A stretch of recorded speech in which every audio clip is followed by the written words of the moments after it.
Taking Pictures of Schrodinger's Cat. I'm Tonya Hall, and joining me is Dr. Lihong Wang, Bren Professor of Medical Engineering and Electrical Engineering at Caltech. Welcome, Dr. Wang. Thank you. Give us a brief summary of your professional background, if you will.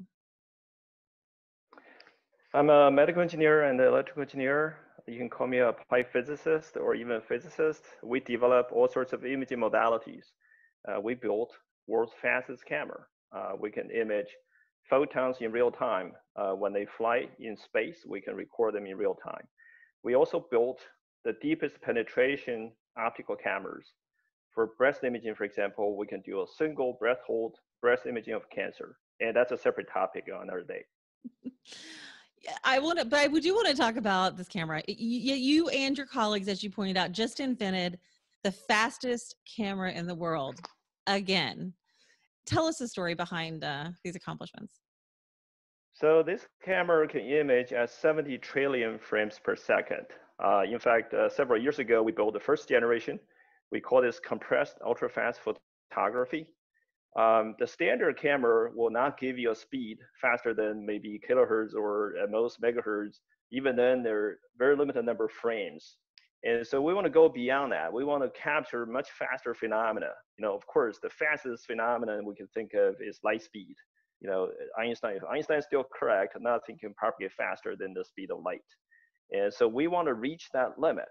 And finally, we reach that goal. I can explain how that camera works if you're interested. Absolutely. I would like to hear how it works and how and what we can actually photograph with it. And so let me start with street camera. This is a technology that has been around for a while, but it only gives you 1D fast image. In other words, you have to use a slit. It's very much like watching a horse race through a slit. So you're not going to capture the whole scene. It's one-dimensional. And so we want to add one more dimension to it. We want to get both the X and Y dimensions on top of the very rapid time repetition. And so the standard technique is called pump probe. You have to repeat the event many, many times. Each time you capture one snapshot, you can synthesize all the snapshots to form a movie. But we want to do real-time imaging. So it's one repetition of the event. That's all you need. So let me first talk about in standard street camera, they add a slit. So you use reserve the white dimension for temporal resolution. And the photons will be first converted into electrons through the photoelectric effect. Then from there on, everything happens in a vacuum. The electrons will be pulled to one side. Then as the electrons propagate in the vacuum, you add a voltage ramp, very much like the old day oscilloscope.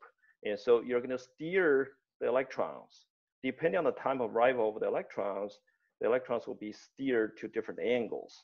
And so this is a way of freezing time, because later on you can convert the white dimension into time because you've frozen the time already. And of course, after that, you convert electrons after amplification, you convert them back into photons, and then you can use a standard camera like a CCD or a CMOS camera to record the X-Y dimension distribution. Now you can convert a white dimension into time. But again, there's no white dimension. So your original white dimension is gone. That's used for time only. So what we do is to encode everything. So when you have a 2D XY scene, instead of cutting the white dimension, and we want to preserve the white dimension, and we use a micro mirror device, very much like nowadays you use for your computer projector. And so these are made of tiny mirrors, thousands, maybe thousands by thousands of elements, and we encode it with a binary pattern, ones and zeros. And this will allow us later on to decode everything to get X-Y dimensions. So once the scene is encoded, we route it into our street camera. But now what we operate differently from a standard operation is we open up the slit as widely as possible. And so let the white dimension information come in. Of course, it goes through the standard voltage ramping and everything. The original white dimension and the time dimension will be mixed.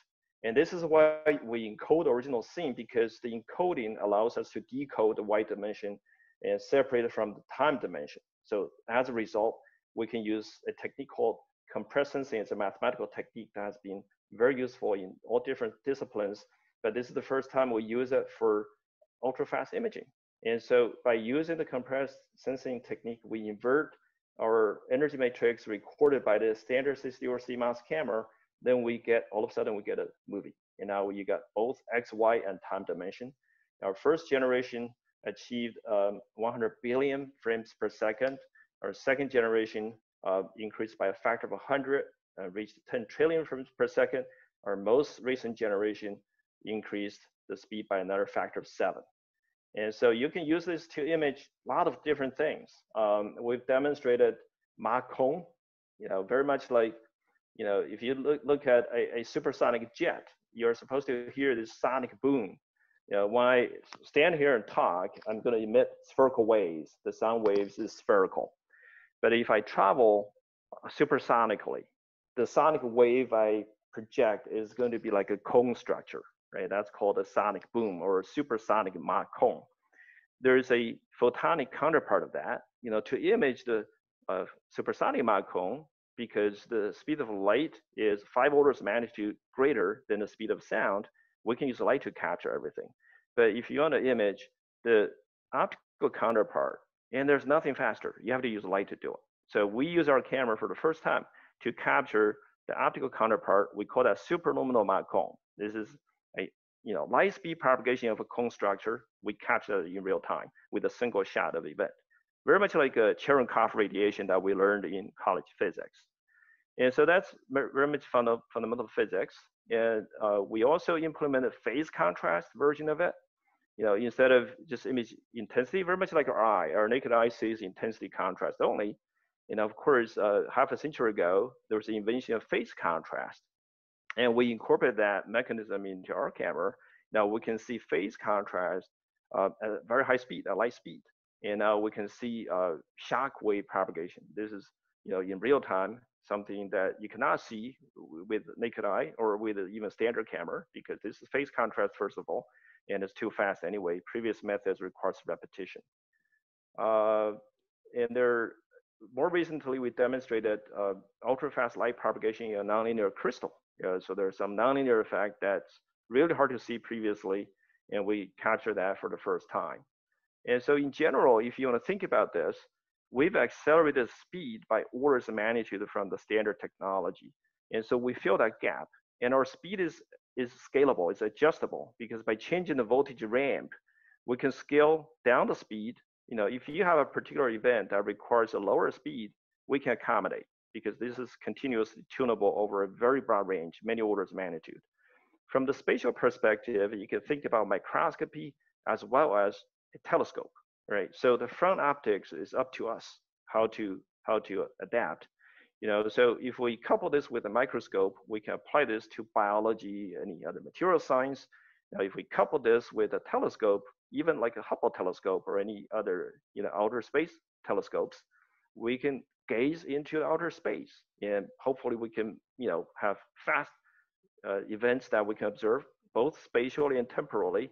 We're thinking of all sorts of applications in terms of even relativity. Can we use this to test Einstein's relativity, both special and general relativity? So ultra short light propagation, even nuclear fusion, right? Now, if we couple this with a microscope, we're thinking about life science applications, signaling in cells, neural signal conduction, single segment of axons. We actually believe that's on the order of the light speed. And so that's a very interesting phenomenon to observe.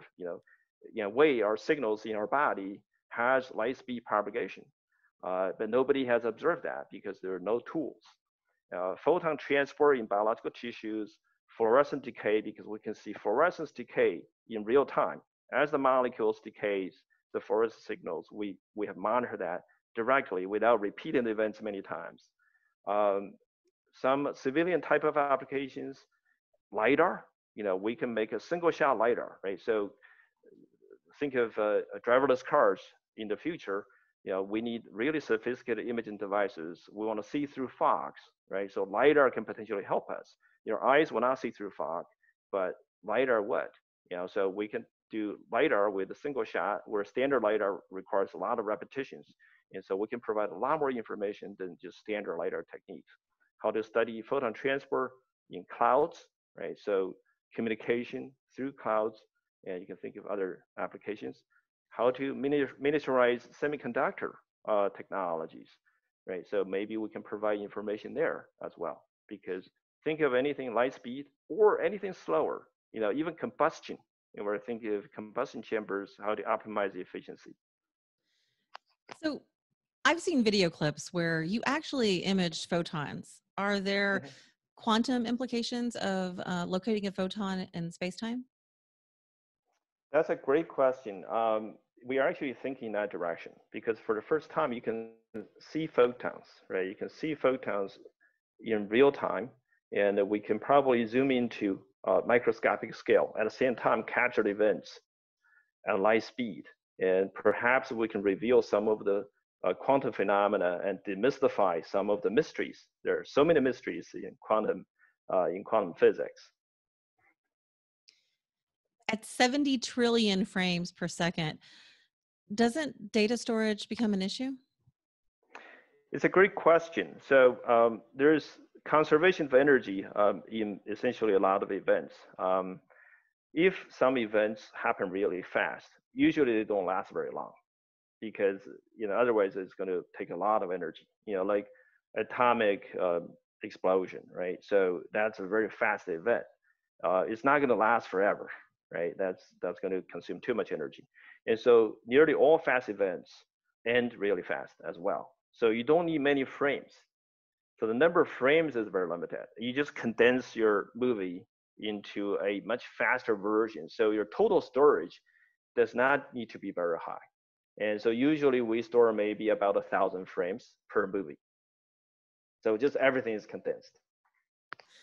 You talked about some of the possible use cases. What's next for your research? Where does it go from here? We are really interested in biological applications.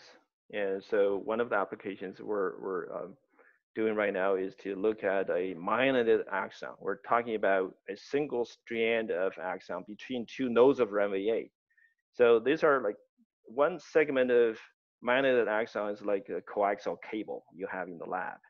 We know coaxial cable transmits signal at 2/3 of c. C is the speed of light. And we actually believe in myelinated axons, the speed of signal propagation is on the order of light speed. And so, but nobody can do it. First of all, the segment is kind of short.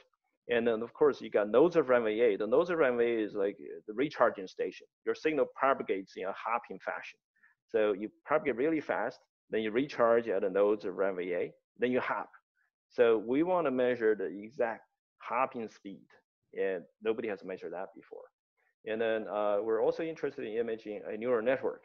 Can we really figure out how our brain works? If I give you a neural network, how does our brain compute 1 + 2, for example, right? Nobody really knows.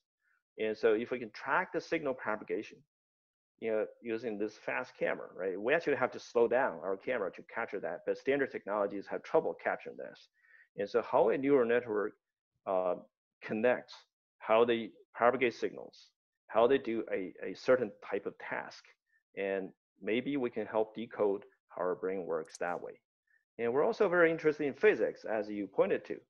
So some of the quantum physics, maybe we can elucidate some of the quantum physics and figure out exactly what's going on, right? So how does a wave function collapse? This is mysterious, right? You've heard of Schrödinger's cat. A cat cannot be both alive and dead at the same time.